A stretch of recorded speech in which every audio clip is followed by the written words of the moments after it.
अगर आपको मैं पूछूँ कि 2 या 3 ऐसी क्या चीज़ें हैं जो पीकेएल में इम्प्रूव होनी चाहिए? सर क्योंकि हमने अच्छी बातें तो बहुत कर ली। I am sure areas of improvement तो हर आदमी के पास हैं, क्रिकेट पे भी हैं, आईपीएल पे भी हैं। जी। क्या लगता है आपको कि कौन से एरियाज़ हैं जहाँ इम्प्रूवमेंट हो सकती है लीग अ, में और ओवरऑल कबड्डी के इकोसिस्टम में? पर मैं ये मानता हूँ कि अभी जो 12 टीमें हैं ना, इनको हम बढ़ा सकते हैं, क्योंकि बहुत प्लेयर बाहर बैठे हैं जिनको मौका नहीं मिल पा रहा है। 12 की जगह 18 टीमें हो जाएँ, लीग थोड़ा-सा और लंबी हो जाए? पार्ट में करा दी जाए।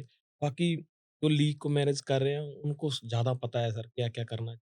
मेरा तो ये मानना है कि जितना मैं देखता हूँ कि बहुत यंग बच्चे कबड्डी खेल टीमें बढ़ा देनी, 12 की बजाय 18 कर दें और ज़्यादा बच्चों को चांस मिले। जैसे अभी कंटिन्यू 3 मंथ लीग चलती है ना, इसको ब्रेक कर दें, 3-3 मंथ में कर दें।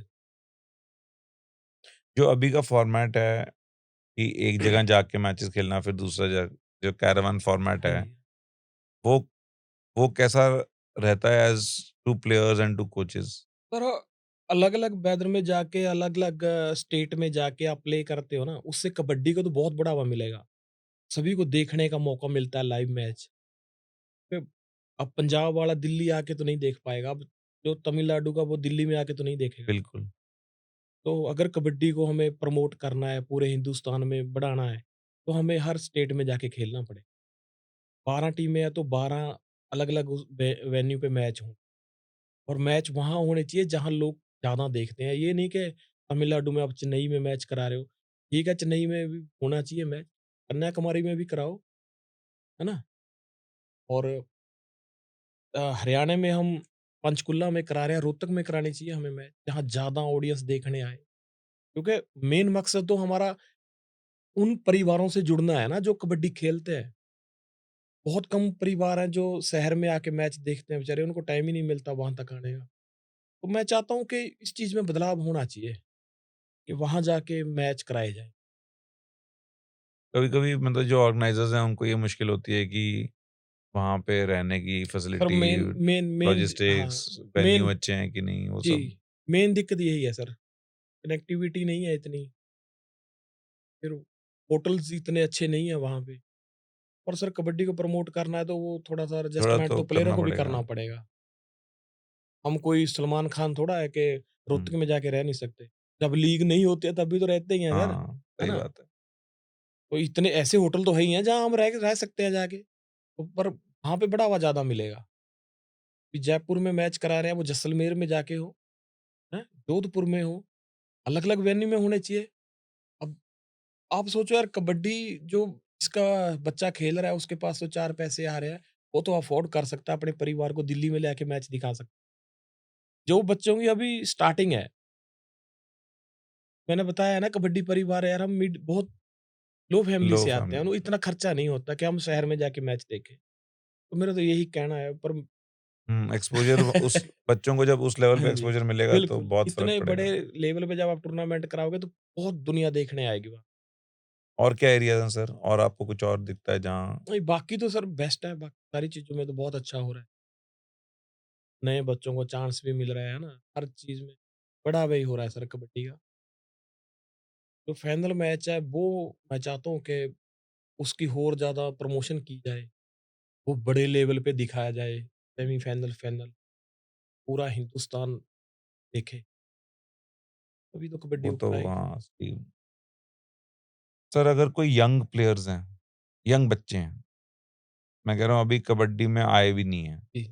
पर इंटरेस्ट है, वो लोगों के बारे में आपको क्या गाइडेंस रहेगी? अगर कोई 10 साल, 11 साल, 12 साल का बच्चा है, कबड्डी खेलना चाहता है और आस-पास कोई अकेडमी है, नहीं है, क्या है? वो क्या अपने स्किल्स कैसे, किस तरीके से कर सकता है? क्या मैसेज देना चाहोगे आप? सर कबड्डी ना एक ऐसी गेम है, आप बिना ट्रेनिंग करे कबड्डी की जब हम प्रैक्टिस करते हैं, उसके बिना कबड्डी आप बहुत कम चांस है आप सीख पाओगे।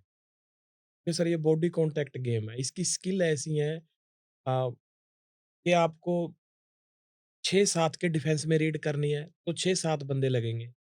आपको 5 के डिफेंस में रेड करनी है तो 5 लगेंगे, 4 में करनी है तो 4। मतलब बिना डिफेंस के रेडर स्किल नहीं कर सकता। क्या करेगा? हाँ, बिना रेडर के डिफेंस कुछ डिफेंस नहीं कर स्किल नहीं कर सकता सर, ये ऐसी गेम है। ये बॉडी कॉन्टैक्ट गेम है और एक टीम गेम की तरह ही आप ट्रेनिंग करोगे तभी एक अच्छे प्लेयर बन सकते। तो जो छोटे बच्चे हैं, मैं ये चाहता हूँ कि उन बच्चों को 10-12 साल के हैं, कि आस-पास के स्कूल में स्टार्ट करनी चाहिए कबड्डी। पहले हर प्राइमरी स्कूल में, सरकारी स्कूलों में कबड्डी तकरीबन पूरे हिंदुस्तान में होती थी। अभी बहुत सारे स्कूलों ने बंद कर दी। बंद कर दिया। हाँ, ये करनी नहीं चाहिए सर। बच्चों को मेरा ये मानना है कि कबड्डी तो हमारी अपनी गेम है। हिंदुस्तान के सरकारी हो या प्राइवेट हर स्कूल में ना गवर्नमेंट को वो कर देनी चाहिए। हाँ, कि बच्चे खेलें, बिल्कुल उस सर, लेवल से खेलें क्यों नहीं कर सकते सर? और बाकी एक हर अपना अपना स्पोर्ट है जो इस लेवल पे पहुँच चुका हाँ है। सर, तो हर स्कूल में करनी चाहिए। तो बच्चे वहाँ पे सीखें कबड्डी और उसके बाद फिर आपको और अच्छा प्लेयर बनना है, आपको ये लगता है कि मेरे को अपना करियर इसी में बनाना है ना? तो फिर आप एक अच्छे कोच के पास जाएँ, जो सही टेक्नीक के साथ आपको बचपन से गाइड करे। क्योंकि कबड्डी के मूवमेंट और आपका बॉडी स्ट्रक्चर ऐसा होता है, बचपन से बनता है सर। ये नहीं है कि भई आप 18 पे शुरू 15-20 साल करी, के होके, हाँ। है ना? फिर आप कबड्डी स्टार्ट करोगे। फिर बड़ा मुश्किल है कबड्डी में परफ़ॉर्म करना और एक अच्छा प्लेयर बनना। बचपन से आप आए, अच्छे कोच के पास जाएँ, वो आपको रेडर या डिफेंडर आप बनना चाहते हो, उसके स्किल सिखाए, बहुत अच्छे प्लेयर बन सकते हैं।